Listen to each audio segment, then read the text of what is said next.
반갑습니다. 몸 건강, 마음 건강의 건강지킴이 임송합니다. 요즘 TV를 보면 유달리 음식 프로그램이 많아진 듯합니다. 전문 셰프부터 음식을 잘하는 아마추어까지 그들만의 레시피로 시청자들의 사랑을 받고 있는데요. 네, 음식에 필요한 재료와 양, 또 조리 순서까지 정리해 놓은 이것을 우리는 레시피라고 합니다. 우리 사람 살아가는 데에도 인생의 레시피가 있으면 어떨까요? 오늘은 너무 더워서 불쾌지수가 높으니까 시원한 웃음 2컵 정도 더 넣으라든지, 아니면 처음 만나는 상대인 만큼 미리 배려를 한 스푼 섞어 놓으라든지 하는 레시피. 다 똑같은 내용은 있을 수 없겠죠? 다른 재료, 다른 느낌으로 나만의 맛을 내는 내 삶의 요리. 오늘도 잘 계량해서 손맛까지 채우는 레시피 만드시길 바랍니다. 몸 건강, 마음 건강, 오늘 순서 시작할게요. 라디오로 생방송되는 오전 11시 유튜브에서 원음방송 또는 몸 건강, 마음 건강 라이브를 검색하시면 실시간으로 방송에 참여하실 수 있고요. 오른쪽 하단에 구독 버튼 누르시면 원음방송의 다양한 컨텐츠들도 만나실 수 있습니다. 오늘 몸 건강, 마음 건강, 울산시 동구 생기나라 한의원 최기현 박사님과 함께합니다. 건강상담 원하시는 분들은 전화주세요. 서울 02-823-2000번, 서울 전화 02-823-2000번이고요. 문자 상담도 가능합니다. 샵 8970 우물정 누르시고 8970으로 보내주시면 됩니다. 짧은 문자 50원, 긴 문자와 사진 문자는 100원의 정보 이용료가 부과됩니다. 신청하실 땐 상담받으실 분의 키, 몸무게, 연세를 함께 적어주시고요. 얼굴 사진이나 아픈 부위의 사진도 함께 보내주시면 더욱 자세하게 상담받으실 수 있습니다.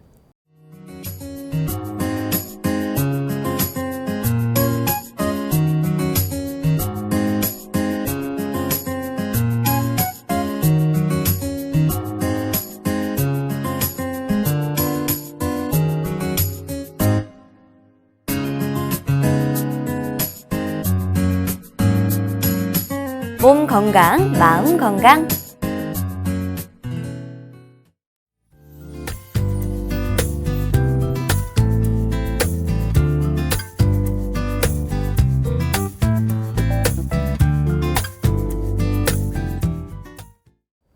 반갑습니다. 오늘 미니 강의는 최기현 박사님과 함께합니다. 박사님 안녕하세요. 안녕하세요. 반갑습니다. 네, 박사님 오늘 강의 주제 네. 공황장애라고 들었습니다. 네.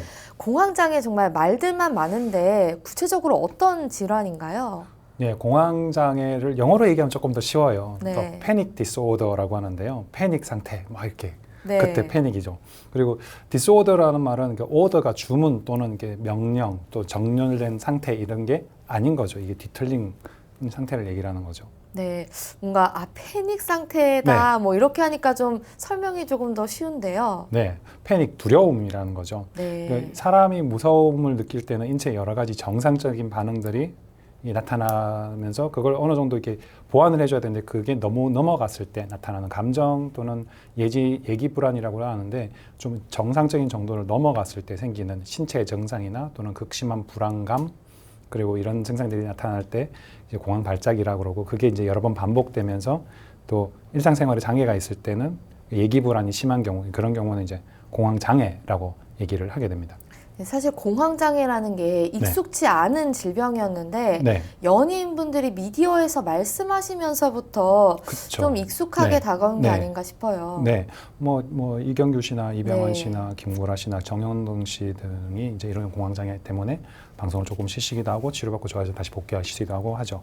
보통 공황 발작은 유병률이 한 5%에서 6% 정도 되고요. 공황장애는 그보다 좀 더 작아서 한 2에서 4% 정도. 전 국민에서 10명 중에 2-3명, 4명 정도까지는 공황 발작, 공황장애 증상들이 나타날 수 있다. 이렇게 볼 수 있습니다. 네, 그 공황장애에 대해서 연예인분들이 많이 말씀을 하시는 걸 들어보면, 그러니까 단순화를 시켜서 보자면 네. 많이 예민하다라고 이해해 볼 수 있겠던데요. 그렇죠. 이게 정상적인 범위, 그러니까 알러지처럼 네. 정상적인 범위를 넘어서 가지고 앞으로 해야 될 그 스트레스가 많거나 아니면 또 뭐 이렇게 뭐 녹화나 방송 같은 거 하시다 보면은 그 준비나 여러 가지 일들도 대사치고 하는 여러 가지들에서 압박감이 심하거나 혼자 느끼는 그런 것들이 너무 과해졌을 때 나타나는 현상들이죠. 걱정하는 거, 불안하게 된 것, 앞으로 어떻게 될까 이런 것들에 대해서 앞으로 될 일들에 대해서 미리 예상해가지고 어느 정도 면역이라는 게 어느 정도 어떤 일을 한번 경험하고 나면 그 다음 일에 대비해서 준비하게 되는 건데 이게 준비하는 게 너무 많아져서 네. 그게 좀 이렇게 반응이 너무 거세게 나타나는 현상이죠. 발작이 심하다든지 또는 심리적 압박이 지나치게 심해지면서 보이는 일종의 장애로 나타나는 현상인 거죠. 이러면서 이제 다양한 증상들이 악화되고 본인 스스로는 좀 심하면은 죽을 것 같다. 네. 뭐 이렇게 느끼기도. 그래서 그런 것 때문에 공포감을 느끼는 것들이 문제가 되는 거죠. 사실 그 얘기들을 들어보면 네. 한편으로는 이해가 되면서도 네. 한편으로는 이해가 안 되는 것이 네. 두려움은 누구나 갖고 있고 그렇죠. 그 두려움이 정말 나를 삼킬 것 같다라는 마음이 들기도 하거든요. 근데 네. 그건 누구나 겪는 거 아니야? 라는 생각도 들고 네. 한편으로는 정말 나도 정말 그렇게 힘든 적이 있었어 하는 되게 두 가지 마음이 공존을 하거든요. 그렇죠. 사람들이 이제 남의 일로 보면 와 네. 저거 가지고 그래 이렇게 되지만 그게 내 네. 얘기가 되면 와 뭐 이런 경우하고 비슷한 거죠. 근데 네. 이 공황장애로 나타나는 증상들이 대표적인 증상들이 이게 호흡이 잘 안 된다든지 또는 네. 심장이 심장이 너무 많이 뛰거나 또는 심장에 통증이 있거나 하는 이런 증상들이거든요. 그래서 그러면서 이것 때문에 숨이 안 쉬어지니까 사람은 숨 못 쉬면 죽잖아요. 심장이 네. 안 뛰어도 죽고. 그러니까 이런 부분들 때문에 걱정, 근심, 두려움이 많이 생겨서 나타나는 현상들인데 그래서 이제 환자분들이나 보통 사람들 이런 증상들이 나타나면 이 신체화 증상 이런 것들 때문에 이제 119 타고 대학병원 응급실에 가거나 가서 이렇게 검사를 해보면 뭐 다 정상으로 나와요. 혈압이 약간 일시적으로 올라갔다는 거나 또는 뭐 과호흡이 있는 것 외에 다른 증상도 큰 문제는 없는데 이런 증상들이 나타나는 경우들 있죠. 뭐 영화나 그런 데서 보면 이렇게 봉투 가지고 이렇게 호흡하는 과호흡 증후군일 때 그렇게 하는데 그런 증상하고 비슷한데 이게 우리 속담에 자라보고 놀란 가슴 소뚜껑 네. 보고도 놀란다라는 얘기처럼 내가 지금 이런 증상이 있던 것은 이전에 어떤 자라보고 놀란 적이 있었기 때문에 소뚜껑만 보더라도 와 이게 뭐야 이러면서 그게 너무 크게 충격이 너무 크게 다가왔기 때문에 나타나는 그 현상에 대해서 앞으로 될 것에 대해서 너무 이렇게 두려움이 엄습해 오기 때문에 나타나는 현상이죠. 특별한 이상이 발견되지 않는다고 방금 네. 말씀을 해주셨잖아요. 네. 그리고 또 저 같은 잘 모르는 일반인들이 봤을 때 네. 이게 이해가 되기도 하고 되지 않는다고도 말씀을 드렸고 네. 그래서 이게 그냥 누구나 좀 가끔씩 정말 두려움이 네. 폐뉴 갔어라고 시쳇말로 이야기를 하기 때문에 네.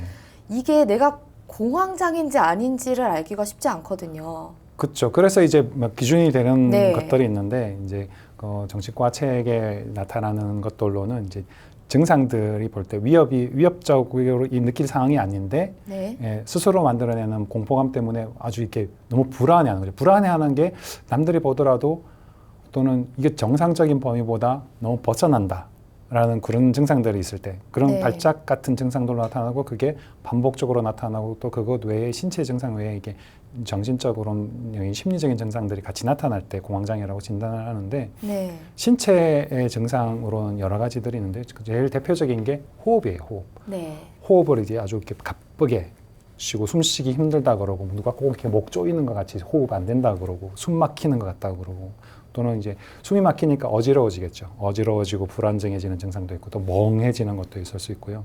또 주변 사물이 이상해 보이는 증상, 현실 같지 않고 내가 꼭 딴 세계에 있는 것 같은 이런 것도 있고 또 이제 그리고 또 심장이 너무 빨리 뛰는 증상도 있죠. 심장이 네. 너무 빨리 뛰거나 또는 반대로 멎을 것 같은 이런 것도 있고 가슴이 답답하거나 통증이 있기도 하고 손발이 떨리거나 후들거리기도 하고 또는 감각이 너무 이렇게 과민되어 있거나 또는 아주 떨어져서 무덤덤해져 있는 무감각한 경우도 있고 진땀이 많이 나는 경우도 있고 속이 메스껍거나 오한이 나는 경우도 있고 또 몸이 화끈거리고 화끈거리는 경우도 있죠. 이 신체적인 증상 외에도 심리적인 증상도 좀 있는데요. 심리적인 증상으로는 이게 뭐 죽을 것 같다, 나쁜 일이 일어날 것 같다. 현실이 아닌데 그런 것 같은 앞으로 일어날 것에 대한 공포감, 두려움 이거죠. 그리고 자제력을 잃을 것 같다라고 하는 그런 두려움. 전체적으로 보면 가장 큰 게 앞으로 될 일에 대한 두려움이라는 것과 호흡 안 되고 심장이 또 빠르게 나타나거나 심장의 흉부 쪽에 불편함 이런 것들이죠. 그래서 어지럽거나 멍하거나 또는 이상 감각 이런 증상들로 나타나는 부분들이 있습니다. 이런 것들 중에서 한 신체 증상이 한 3가지, 심리적인 증상이 1가지 정도 있게 되면 공황 발작으로 진단을 합니다. 그러면 이게 한 번이라도 나타나면 공황은 아닌 거죠. 말씀하신 대로 네. 반복적으로 반복적으로 나타나야 되죠. 그리고 공황 발작은 아까 5, 6%인데 공황 장애가 2, 4%라고 했잖아요. 이 증상 외에 심리적인 특별한 심리적으로 다음 발작이 오는 것에 대해서 과도하게 염려하거나 걱정하는 거.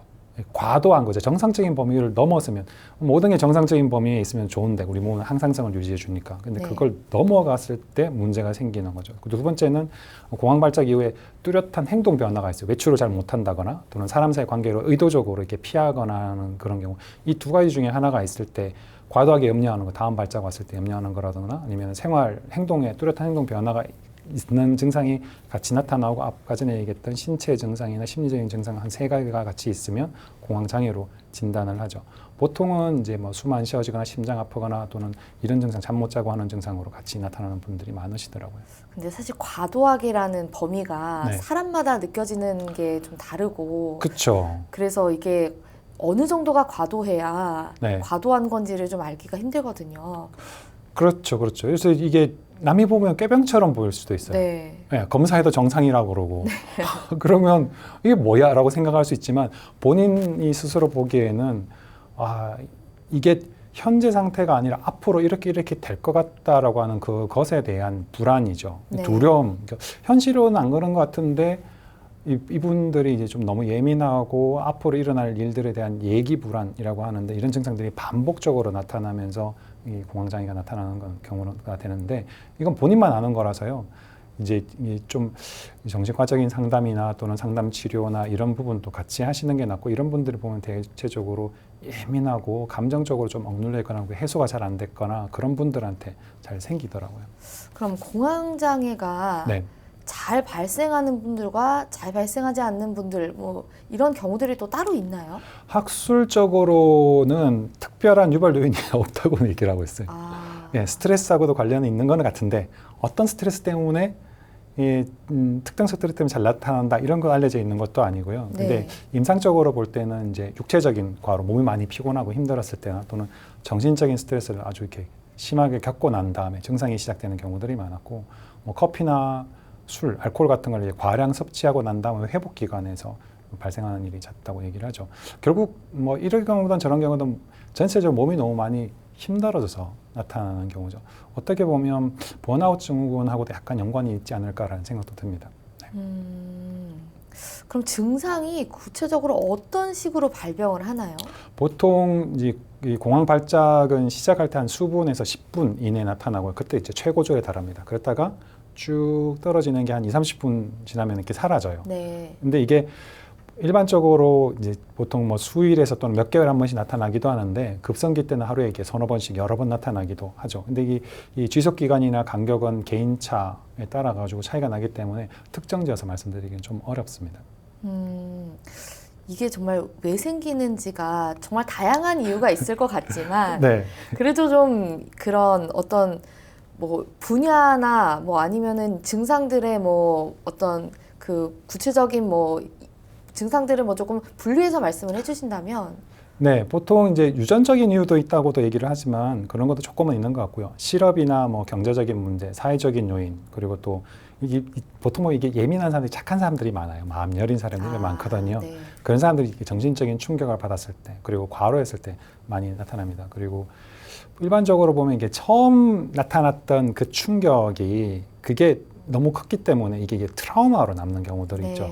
한 번 지나갔는데 그거 괜찮았어 그러면 발생하지 않을 텐데 그 충격이 너무 커가지고 와 또 이렇게 되면 어떠지? 라는 현상으로 정신적 외상으로 남아있게 되는데 그것하고 비슷한 상황이 또 생기면 또 이전처럼 더 심한 게 나타날까 하는 이런 과거의 잔상이 떠오르면서 문제들이 불안감이 증폭되고서 이제 발작 장애로 이렇게 반복하게 되는 경우들이 있죠.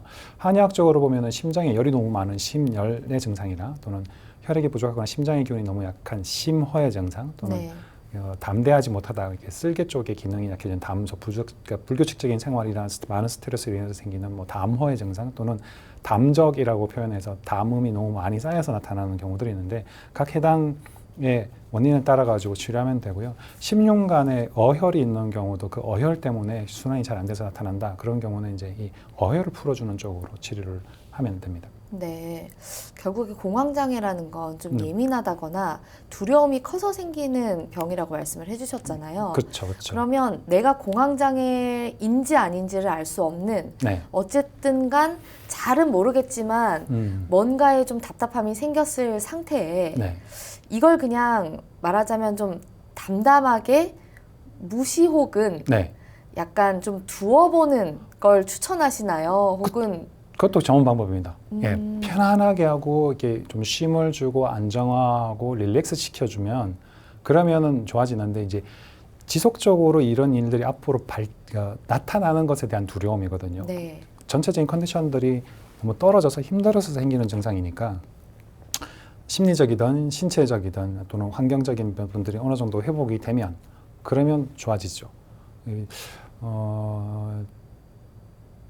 너무 많이 힘들면 운동이든 일이든 업무든 하시는 일들이 너무 힘들면 일을 조금 줄이는 것도 도움이 네. 됩니다. 그래야지 그런 환경 변화를 조금 조절할 수 있으면 조절하시는 것도 좋죠. 우리가 다 앞으로 몇십 년 더 건강하게 살아야 되는데 지금 너무 무리하면 현재 가다가 번아웃 되는 것처럼 이렇게 너무 힘들어지면 쭉 가지 못하고 서버리게 되거든요. 네. 그러면 조금씩 하면 오랫동안 갈 수 있고 많은 일들을 할 수 있는데 지금 욕심내가지고 한꺼번에 너무 많은 걸 하려다고 하다 보니까 힘이 들고 힘들다 보니까 또 이 많은 걸 또 다음에 또 해야 되나 하면서 불안증이 생기는 거기 때문에 조금씩은 쉬어주는 게 필요합니다. 자기가 자기한테 상 준다 생각하시는 게 낫죠. 네. 네.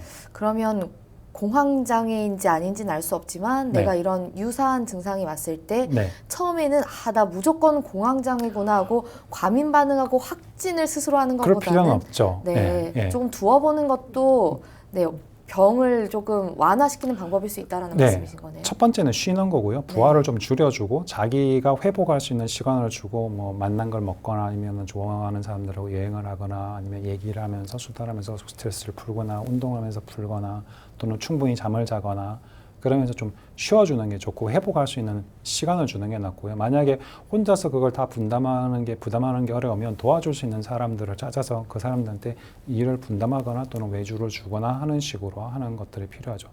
한편으로는 이제 떠오르는 게 산모들이 좀 이렇거든요. 아, 네. 예, 산모들이 과로하기 쉽고 도와주는 사람 없고 그럴 때 좀 경제적으로 조금 허락한다면 뭐 산후도우미를 좀 같이 쓰시거나 뭐 이게 뭐 친정이나 시댁에서 도와줄 분이 없으시다면 그렇게 좀 해주시는 게 낫고 남편분들 좀 같이 도와주시는 것도 도움이 되고 그러시면 훨씬 더 낫겠죠. 네.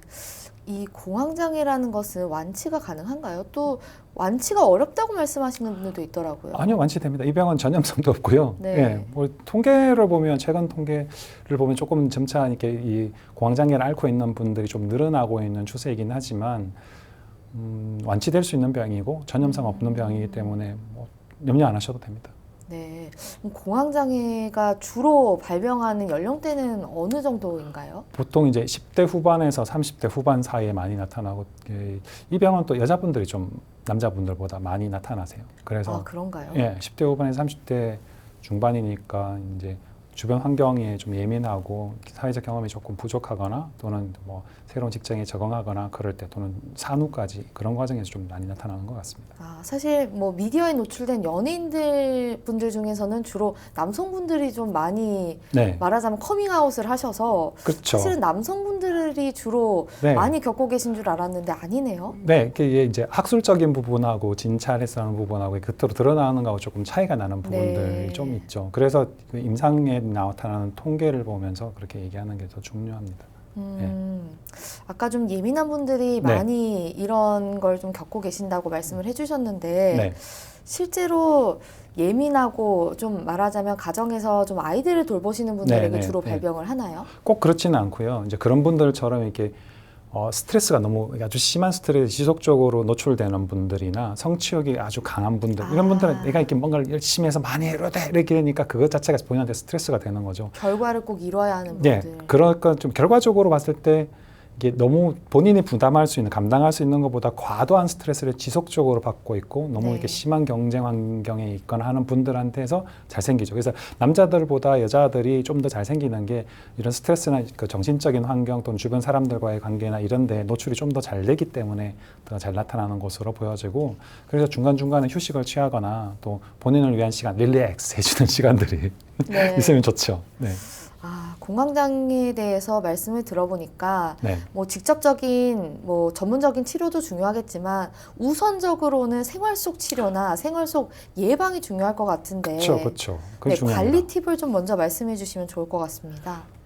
아무래도 이제 이 현재 상황에서 그걸 긍정적으로 생각하느냐, 부정적으로 생각하느냐에 따라서 우리 몸에서 엔돌핀이나 아니면 노라드레날린 같은 호르몬 분비가 조금 차이가 나는데, 긍정적인 생각을 해주면 좀 더 유지해 나오고 똑같은 부하를, 스트레스를 견뎌낼 수 있는 힘이 좀 더 증가하거든요. 네. 그러니까 저희 그렇게 해주는 게 필요하고, 규칙적인 생활을 하는 거, 그리고 제일 중요한 게 무리하지 않는 거예요. 다 이렇게 무리하면 병되거든요. 네. 무리하지 않는 거, 그리고 명상하거나 기도하거나 또는 복식 호흡하는 것도 도움이 되고요. 스트레칭 하는 거, 릴렉스 해주는 게 필요해요. 이게 너무 긴장이 많이 돼 있기 때문에 그런 걸 줄여주고, 또 술이나 담배나 이런 걸 많이 먹거나 마시거나 하면 또 우리 몸에도 자극도 되기 때문에 자극적인 음식을 조금 줄여주고, 결국은 쉼을 주는 게 필요합니다. 자기를 인정해주고 쉼을 주고 좀 상 준다, 나에게 상을 준다, 이렇게 해주면 훨씬 좋아지죠. 근데 이제 운동도 어떤 분들은 운동 중독처럼 이렇게 운동을 너무 과하게 해서 몸에 무리가 될 때까지 운동하시는 분들도 있거든요. 모든 게 과해서 무리가 되지 않는 정도로 해주시면 좋습니다. 네. 근데 이런 질문을 네. 뭐 한의사 박사님께 드리면 네. 좀 어떻게 보면 좀 어폐가 있는 질문일 수 네. 있겠는데, 물론 술, 담배, 커피 이런 것들이 당연히 인체에 해로운 건 알고 있지만요. 네. 뭐 그렇죠. 먹는 뭐 좋은 양. 건 없지만. 아니요. 네. 커피도 저는 이제 한의사로서 봤을 때 커피나 술도 약의 일종이다라고 네. 보거든요. 약이나 지금 우리가 먹는 쌀도 의서에 보면 약으로 분류가 돼 있어요. 네, 그래서 제가 쓰는 처방에도 쌀을 쓰거든요. 누룽지도 쓰고요, 꿀도 약으로 쓰고요, 콩도 약으로 쓰고요, 보리도 약으로 쓰고요. 네, 다 약이에요. 그런데 이런 것들이 어느 정도 필요한 만큼 필요한 타이밍에 들어가면 좋은 약이 되는데, 그게 과해졌을 때 문제가 되는 거죠. 네. 예, 뭐 커피 한두 잔 먹는 건 괜찮지만 네. 최근에 나온 어떤 논문 보니까 커피를 하루 6잔 이상 마시는 경우에 문제가 된다. 근데 나는 그만큼 마셔도 문제가 없는데 하는 사람들은 그걸 받아들일 수 있을 만큼의 탱크가 큰 거고요. 탱크가 작은 사람은 커피 한두 잔만 먹어도 힘들어지니까 커피 한 잔 먹어도 잠 못 자고 후두를 떨린다, 이런 사람들이 있거든요. 그 사람들의 체형이나 체격이나 심리 상태나 그런 부분에 따라서 가는 거죠. 술 같은 경우도 두 번 찐 음식인데다가 순환을 좋게 해주기 때문에 교통사고나 어혈이 있거나 또는 산후나 수술이 있는 경우에 또는 어혈 증상들이 있고 멍이 잘 들고 생리통이 있거나 그런 경우에는 술이 조금 한약을 다릴 때 물로만 추출하는 것이 아니라 술을 넣어서 에탄올이 들어가는, 에탄올이 용매가 돼가지고 추출했을 때 약 성분이 좀 다르게 추출이 돼요. 그런 성분들을 일부러 사용하기 위해서 술을 쓰는 경우도 있습니다. 다 약인데 그게 정상적인, 이 사람이 먹고 나서 그 다음날 생활을 하는데 무리 없을. 그쵸. 네. 예, 인체는 항상성을 유지해 주는데 정상적인 컨디션을 유지해 줄 수 있는 범위 내에서 사용되어진다면 그건 땡큐. 근데 그거 과도할 때가 문제가 된다. 그러면 문제죠. 알겠습니다. 그럼 실제로 어떤 치료를 하는지가 구체적으로 궁금한데요. 치료 진행 방법에 대해서 좀 말씀을 해주시죠. 네, 아무래도 이 공황장애는 뇌하고 관련되는 불안장애, 또 이렇게 걱정, 근심, 두려움이기 때문에 전통 한의학적으로 볼 때는 이건 이제 아까 심장이나 쓸개나 담적 이런 원인에 따라서 거기 합방한 한약 처방을 같이 하고요. 네. 이 뇌에 관련되는 문제는 이 턱관절하고 척추하고의 문제가 같이 있기 때문에 특히 목표 1, 2번이 뇌하고 관련되고 뇌로 가는 혈액 공급로 또 뇌하수체 전엽에 호르몬 분비와 연결되기 때문에 이쪽 부분을 맞춰주기 위해서 턱을 조절해 주는데, 턱이 좌우의 중심, 전후의 중심, 수평 중심, 상하 중심, 이 4차원적인 구조와 머리, 가슴, 골반의 이 3차원적인 중심점까지 7개, 7차원의 중심점을 같이 맞춰주는 턱관절 균형약 치료를 같이 해서 뇌를 안정화시켜주고 또 뇌 가수성 변화를 주고 우리 몸에 있는 정상적인 기혈이 순환이 되면서 좀 더 빠른 회복을 볼 수 있도록 해주는 거죠. 그렇게 되니까 사람들이 좀 막혀있던 게 풀리면서 답답한 부분도 좋아지고 좀 시원해지고 눈이 밝아지고 해주면서 훨씬 빨리 낫게 되더라고요. 침 치료 물론 당연히 같이 하고요. 필요하면 이제 부항 치료나 뭐 골반 균형까지 문제가 있다면 골반 균형 치료까지 같이 하면서 치료를 합니다. 네, 공황장애는 아무래도 심적인 부분과 연관이 많은 질병이기 그쵸. 때문에 네. 심장과도 좀 직접적인 영향이 있지 않을까 싶은데. 그렇죠. 심장에 열이 너무 많아서도 네. 문제가 생기고 또는 심장이 너무 차갑거나 기운이 떨어져서 생기기 때문에 부족하면 채워주고 열이 너무 많거나 부담이 너무 많아지면 틀어주고 빼내주고 압력이 너무 많을 때 우리 압력밥솥에 밥하고서 쓰기 전에 이렇게 뚜껑을 바로 여는 게 아니라 꼭지 열어서 네. 기운이 빠져나가게 해주는 것처럼 그렇게 네. 압력을 빼주는 쪽의 치료들을 해주는 게 필요하죠. 네. 네. 그럼 실제 치료 사례가 있나요? 네, 한 12년쯤 전에 이제 공황장애 발병하셔가지고 한 2년 반 정도 치료받고 다 나아지셨던 분인데 내원 1년 전에 이제 목 디스크 발병하셔가지고 치료해서 또 나았는데 다시 또 이제 재발하신 분인데 이분은 이제 새벽 한 3시 되면 가슴이 아프고 심장이 막 찌르는 것 같고 뭐 이렇게 해서 이렇게 깨시고 또 밤에도 한 3-4번씩 깼던 분이신데 뒷머리도 아프고요. 이 혈압도 오르고 전신으로 이렇게 혈압이 쫙 뻗치는 같은 이런 느낌도 있고 손바닥도 아프고 소화도 잘 안 되고 네. 이런 분이었는데 사람이 잠잘 때에 에너지가 보충이 되고 쉼이 회복되는데 이렇게 새벽에 깨거나 또는 자다가 통증이 너무 심하거나 그러면 배터리 충전이 안 되는 것하고 비슷해지거든요. 그러면 삶의 질이 많이 떨어지게 되죠. 그러니까 이분은 이제 이런 경우는 이제 심허다라고 저는 진단을 하고 네. 한 2달 10일 정도 25번 정도 CBA 치료하고 심장 뛰는 걸 심하니까 좀 강화시켜주는 한약을 쓰고 침 치료 같이 했더니 많이 좋아져가지고 안 깨고 잠도 잘 주무시고 좋아하셨죠. 치료 종료하고 한 달 후에 다시 또 이제 어떠신가 체크해 보니까 요즘 잘 지낸다고 잠도 잘 자고 편안하다고 그렇게 됐던 분 있으십니다. 네. 네. 또 아무래도 스트레스 받다 보면 두통도 좀 많이 올 것 같은데요. 그렇죠. 스트레스 받으면 이제 머리 아프다고 하는 분들이 많은데 특히 이제 여자분들 같은 경우에는 머리 아픈 게 큰 병은 아니에요. 네. 근데 이 머리가 아프다고 그러면 저는 먼저 목표 1번이 문제가 있지 않을까 이런 생각을 해보는데 이분은 이제 8년 전에 8개월 동안 이제 상부경추 교정 치료를 받으시고서 여러 가지 증상이 한 60% 이상 좋아하셨던 분이었거든요. 근데 네. 이분이 1년 전에 그리고 나서 그 후에 1년 후에 회사의 업무가 너무 이렇게 많아지니까 결국 스트레스가 문제예요. 예. 그것 때문에 이제 공황장애가 발병해가지고 네.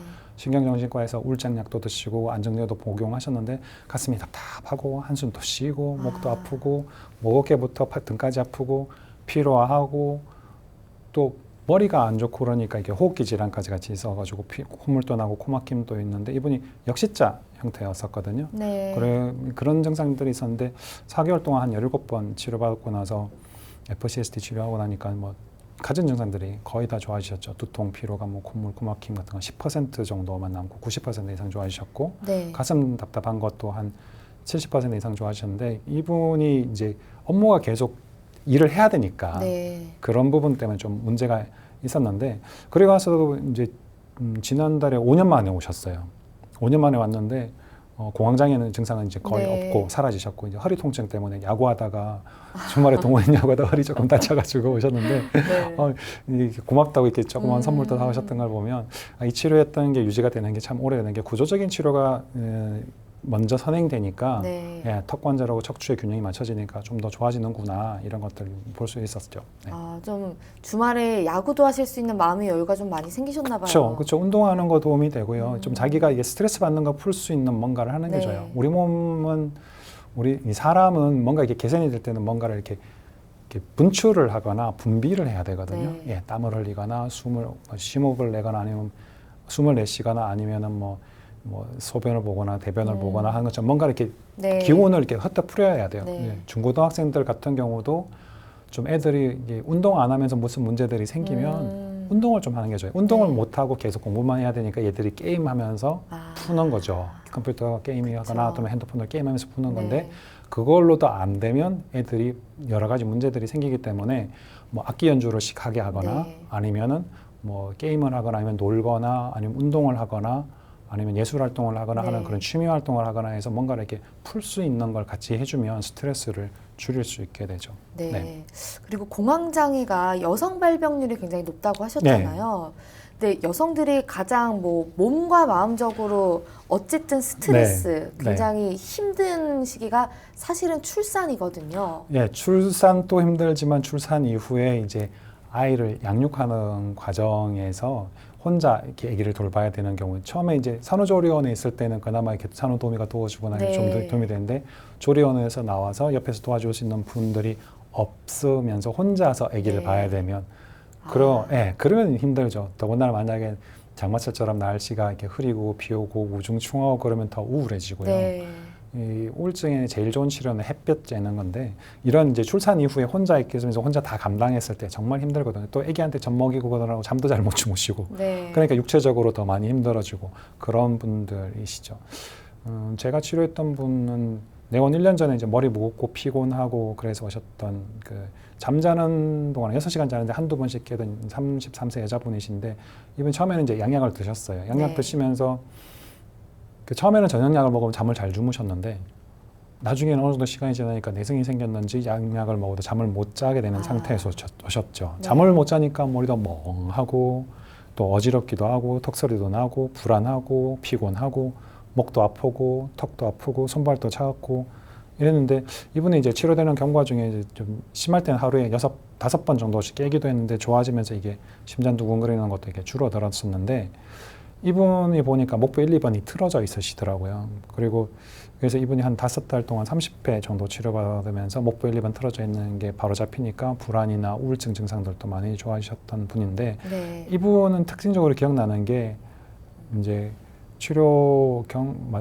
종료할 시점쯤에 친정 어머니가 와서 네. 아이고 내 새끼 고생한다 이래서 안아주면서 다독 끓여주신 거, 네. 친정 엄마가 다 사랑으로 포옹해주면서 위로해준 그거를 경험하면서 이렇게 눈녹듯이 싹 사라졌다는 얘기를 하시더라고요. 그래서 특히 산후에 있는 분들이나 또는 네. 출산하신 분들한테는 그 가족들, 특히 친정분들이나 아니면 그 자매들이나 또는 친구분들이나 남편분들이 칭찬 많이 해주시고 격려해 주시고 또 많이 도와주시고 해주시는 이런 사랑으로 대해주시는 거, 그런 게 정말 중요한 것 같고요. 사랑이 제일 좋은 치료약 같아요. 네. 네. 아, 굉장히 의미 있는 사례였던 것 같고요. 요즘 공황장애 굉장히 많은 분들이 관심을 가지고 있는데 네. 아주 유익한 시간이었지 않을까 싶습니다. 박사님 오늘 좋은 말씀 감사합니다. 네, 고맙습니다. 미니 강의 오늘은 최기현 박사님께서 공황장애에 대해 자세히 강의해 주셨습니다. 미니 강의 함께 하시면서 궁금한 점 있거나 오늘 강의 주제와 연관이 없더라도 평소에 건강 상담 받아보고 싶었던 분들 전화 주세요. 본인 증상은 물론 가족이나 지인의 증상으로도 상담 가능합니다. 서울 전화 02-823-2000번으로 전화 주시면 되는데요. 몸 건강, 마음 건강이 라디오로 생방송되는 평일 오전 11시부터 정오 사이 전화 열어두고 있습니다. 문자로도 상담 신청 받고 있는데요. 문자 참여는 샵8970, 우물정 8970입니다. 짧은 문자 50원, 긴 문자, 사진 문자는 100원의 정보 이용료가 부과됩니다. 건강한 행복을 만나는 시간, 여러분은 지금 WBS 원음방송의 건강상담 프로그램 몸건강, 마음건강 함께하고 계십니다.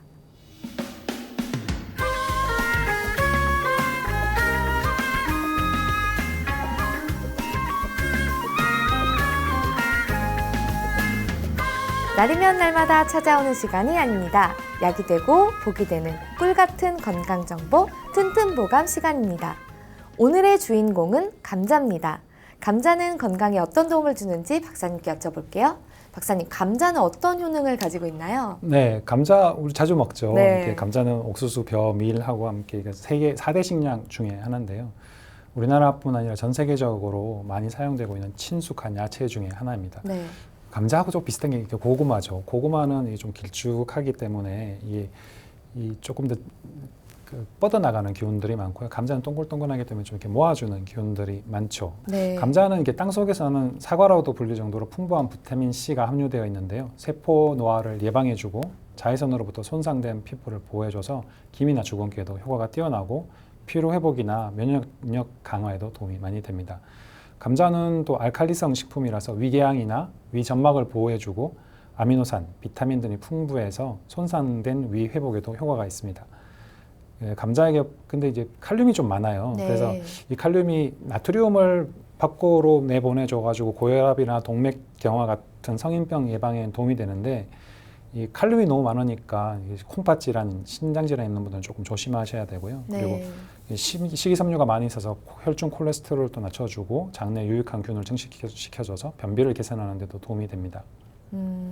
박사님, 근데 감자가 이게 네. 싹이 나게 되면 먹으면 안 된다고 하던데요. 네, 그 쌍난 감자에는 그 솔라닌이라고 하는 독성 물질이 있는데요. 싹이 나 있는 거는 씹는 부위까지 도려내서 제거하고 드셔야 되고, 감자 구입할 때 녹색 감자는 복통이 일으킬 수 있기 때문에 주의하셔야 되고, 근데 이 감자가 또 당 지수가 조금 높아요. 아, 그래서 당 지수가 높은 음식을 먹으면 좀 비만해지기 쉬우셔요. 그래서 감자 네. 드실 때 다른 것들, 다른 야채들하고 같이 겸해서 드시는 게 좋습니다. 네, 알겠습니다. 박사님 좋은 정보 감사합니다. 네, 고맙습니다. 튼튼보감 오늘은 감자에 대해 전해드렸습니다.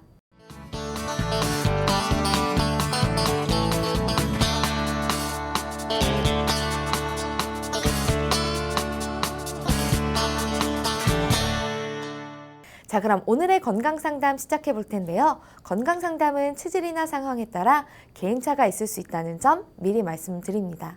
상담 전화 서울 02-823-2000번입니다. 몸건강, 마음건강은 TV와 라디오를 통해 방송됩니다. 원음방송 TV는 스카이라이프 채널 187번, KT 올레TV 284번, SKBTV 309번, LGU 플러스 278번, 딜라이브 159번, CJ 헬로 238번, 현대 HCN 549번, 제주 KCTV 375번, 금강방송 796번, 모바일 에브리온 TV는 채널 100번이고요.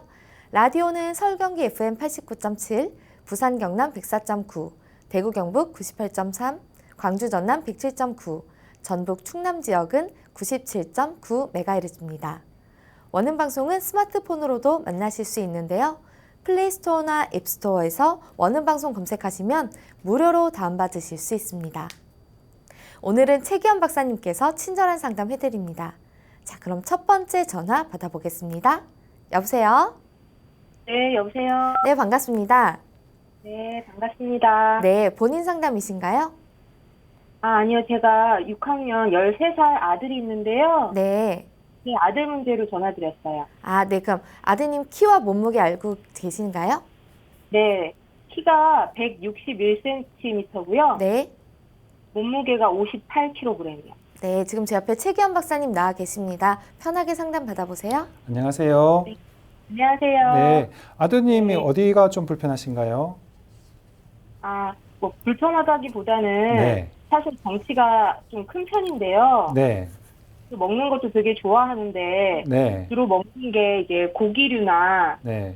인스턴트 쪽을 많이 좋아하다 보니까 아, 네, 이제 실제 건강이 좀 걱정이 되고 네, 성격도 좀 부쩍 짜증도 많아진 것 같고 또 네. 차분하지 못한 것 같아서 네, 제가 좀 인스턴트 좀 덜 먹이면서 네, 체력도 좀 좋아지고 정신도 좀 맑아지는 네, 그러면서 좀 차분해지는 그런 좀 처방이 없을까 해서 이렇게 네, 연락드려봤어요. 네. 여러 가지들이 좀 생각이 나는데 혹시 아기 때 잠자면서 잘 깨거나 그러진 않았었나요? 네, 자면서 좀 잘 깼었어요. 그렇죠. 예, 예민한 아이인데요. 네. 이게 체력이 약하다고 그러면 체격이 큰데 체력이 약하다고 그러면 이제 체성분 검사를 해보면 알겠지만 아마 근육량이 적을 거예요. 네. 예, 아드님이 운동 많이 하시나요? 운동을 뭐 아예 안 하는 건 아니고 좋아하긴 하는데 네, 근데 이렇게 또래 친구들보다 금방 좀 지쳐하는 느낌은 좀 있어요. 네. 그래서 쉽게 지치고 피곤해하면 첫 번째는 근육량을 체크를 해봐야 돼서요. 근육량이 부족하면 운동을 조금 더 시키는 거 좋고요. 짜증나고 예민한 애들은 뭔가 이렇게 발산하는 거, 특히 운동하는 게 좋아요. 운동이나 악기 같은 게 좋은데 그런 걸 배우고서 좀 이렇게 발산시키게 하면 훨씬 더 애들이 순해지고 좋아져요. 그리고 근육량도 증가하게 되기 때문에 운동을 해주면 그 점은 도와지고요. 그리고 두 번째로는 짜증 잘 내고 좀 쉽게 피로해지고 하는 경우 중에 목배 1번이 틀어져 있는 경우들도 있어요. 그래서 그런 부분을 같이 체크해 보는 것도 도움이 될 것 같고요. 또 예민하고 짜증이 많은 아이들이 뭐 감기 잘 걸리고 그런 경우들에는 한약을 좀 같이 쓰는 것도 도움이 많이 됩니다. 예, 그리고 좀 차분하지 못한 걸 이제 일상생활에서 좀 더 좋게 하려면 과일이나 야채나 김이나 미역 같은 그런 해조류 같은 좀 차분하게 네. 하는 그런 것들을 좀 잘 먹게 하는 것도 도움이 되고요. 그리고 네. 아이가 있는 방의 색깔을 도배지나 이런 거 또는 페인트 같은 거에서 좀 푸른 계열, 녹색 계열 쪽으로 조금 바꿔주는 것도 도움이 되고요. 뭐 컴퓨터 모니터 화면 같은 경우도 좀 시원한 초록색 잔디나 아니면 바다나 이런 거, 그리고 네. 또 주변에서 이게 물소리, 물 흘러가는 소리 같은 걸 좀 보게 해주는 거, 듣게 해주는 것도 괜찮고요. 그렇게 하고 산보 같은 걸 같이 해주는 것도 괜찮아요. 근데 그렇게 해도 부족하다면 한약 치료하고 또 목표 1번 틀어져 있는 게 문제가 아닌지 그걸 같이 체크해서 치료해보고 그러면 좋을 것 같습니다. 근데 이 시기에는 네, 원래 네. 먹으면 다 키로 간다고 그러잖아요.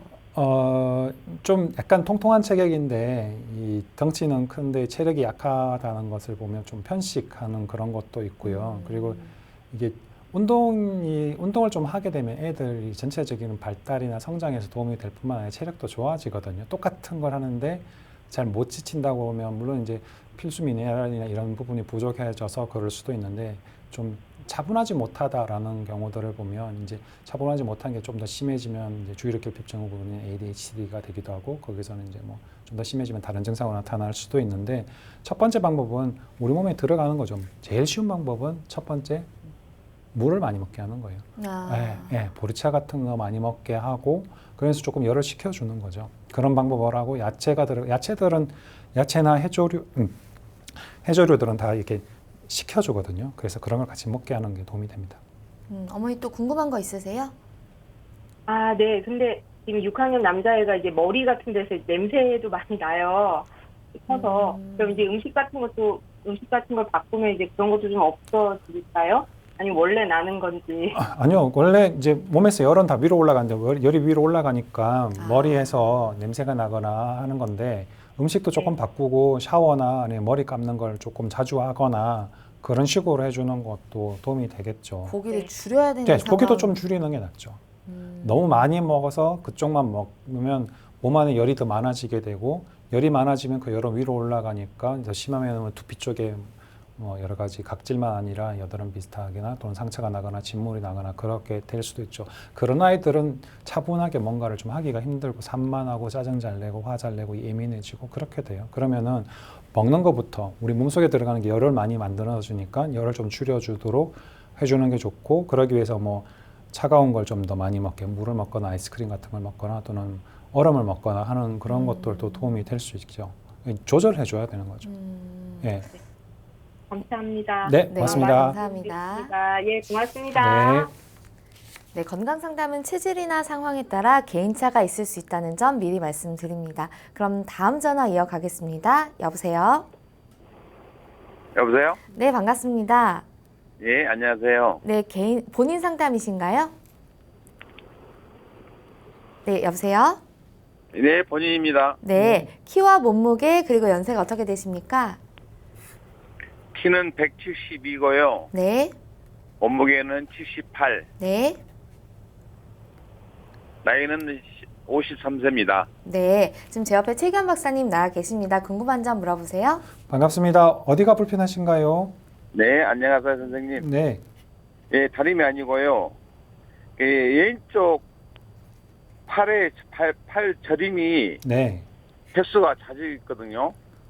팔만 저리세요? 아니면 손까지 같이 저리세요? 팔이 많이 저린 편이에요. 네. 팔 저림 증상만 있으신가요? 아니요, 그리고 이명, 네. 이석 그런 아. 증세가 좀 많이 있고요. 이명하고 이석증은 양쪽 귀에 다 있습니까? 예, 예. 근데 왼쪽이 좀 심한 것 같아요. 네. 그것 외에 뭐 다른 데 불편한 데는 없으시고요. 예, 선생님 그리고요. 네. 밤에 제가 배드민턴 운동을 하거든요. 네. 근데 운동을 좀 심하게 하게 되면요. 네. 양쪽 무릎에 네. 통증이 있고 붓기가 있는 것 같아요. 그쵸. 네. 배드민턴 심하게 그리고 하시면, 네. 부은데 한 2, 3일 쉬면은 다시 네. 붓기가 좀 빠진 것 같고. 네. 그건 운동이 좀 과해서 그런 거네요. 그건 운동량을 조금 줄이셔야 되겠다. 그 무릎에 통증이 있는 거는 운동량을 줄이면 되는 거예요? 첫 번째는 운동량을 줄이시는 게 필요할 것 같고요. 이게 너무 과해서 나타나는 현상으로 보이니까. 그리고 팔이 저리는 경우는 팔 자체에 영양 공급이 잘 안 된다. 이제 소화기 쪽의 문제를 볼 수도 있고 폐의 문제도 볼 수도 있는데 이명 근데 증상하고 선생님 있잖아요. 네, 팔저림 횟수가 네. 상당히 심해요. 저림이. 하루에 왼쪽만 오른쪽은 괜찮. 네, 그 왼쪽만 그러시니까 근데 요거를 이제 팔저리만 따로 놓고 보는 수도 있지만 이석증이나 이명 증상하고 같이 또 볼 수가 있거든요. 예, 그 두 개를 같이 보면 아까 전에 이명이나 이석증이 왼쪽이 심하다고 하셨잖아요. 양쪽이 다 그런데 그러면 이 두 개가 연결되는 것이 목뼈거든요. 그래서 목의 문제를 체크를 해볼 수 있을 것 같고요. 그리고 다른 데보다도 무릎 쪽에 문제가 많이 생기니까 근육이나 간을 너무 많이 과로하게 무리해서 나타나는 현상으로 보여지고 무릎이 이제 안쪽은 허리뼈 3번, 앞쪽은 허리뼈 4번, 바깥쪽은 허리뼈 5번의 문제인데 이게 목뼈 1, 2, 3번하고 같이 가거든요. 그래서 제가 보기에는 무릎 아픈 거하고 팔 저리는 거, 이명, 이석증 증상이 어지럼 증상이나 이명은 목뼈 1, 2번하고 연관이 되어 있으니까 같이 연결되는 걸로 보여지고 팔 저리는 것도 목의 문제로 인해서 나타나는 증상으로 보여진다. 손가락까지 가지는 않으시는 걸 보니까 목뼈 4, 5, 6번의 3, 4, 5번의 문제일 가능성도 조금 있겠다라는 생각도 드네요. 그래서 선생님 같은 경우는 첫 번째는 운동하는 걸 너무 무리하지 마시고요. 배드민턴이 편측 저희 매일 하거든요. 매일 하시면 매일 하시되 게임 때는 그 게임 횟수를 조금 줄여보세요. 좀 과하신 것 같아요. 예. 그거 하시는 게 좋은 것 같고 너무 과하게 해서 힘들면 그 힘든 것 때문에 자동차를 너무 많이 운행을 많이 하면 기름이 빨리 닳잖아요. 그렇습니다. 엑셀레이터 너무 많이 밟으면서 과속으로 운전하고 또 너무 많이 운행하면 그러니까 그래서 다른 부분에 저리고 팔 저리고 하는 게 약한 부분에 나타나는 걸로 보여지거든요. 그래서 운동하는 양을 운동도 좋자고 하는 거잖아요. 너무 과하면 몸에 무리가 돼서 힘들어지는 거니까 그걸 조금 줄여보시고 1번.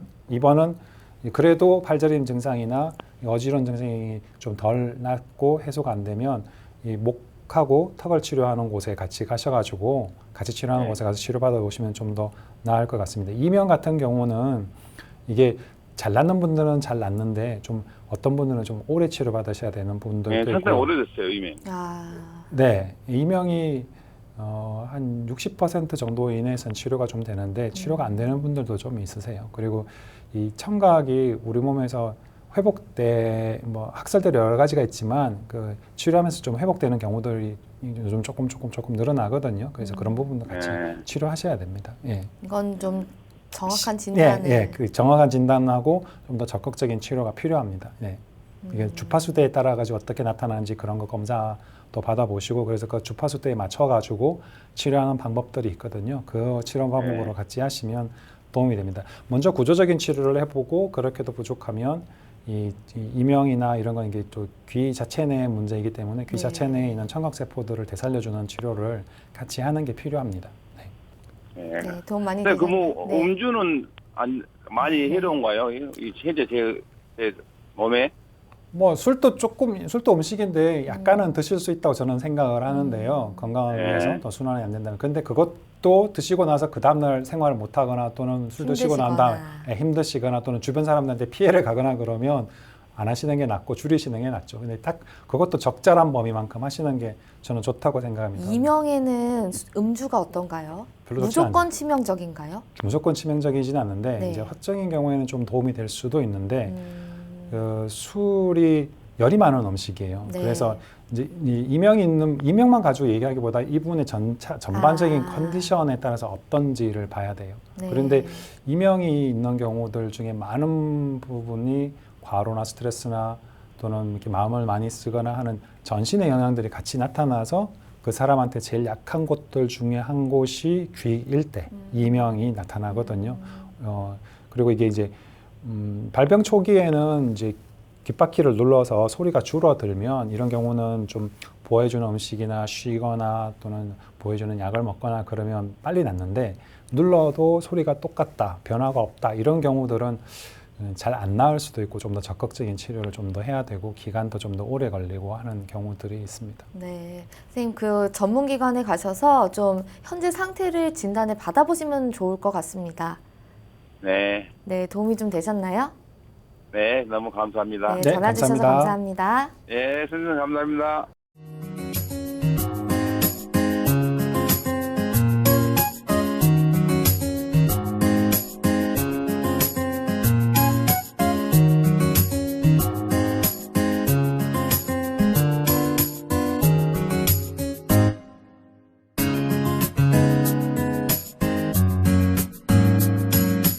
몸 건강, 마음 건강.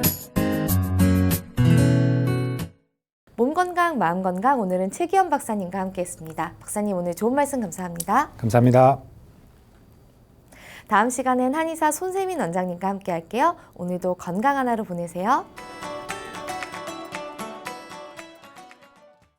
이 프로그램에 참여하신 분들께는 움트리에서 정성을 담은 명품장 선물 세트를 드립니다.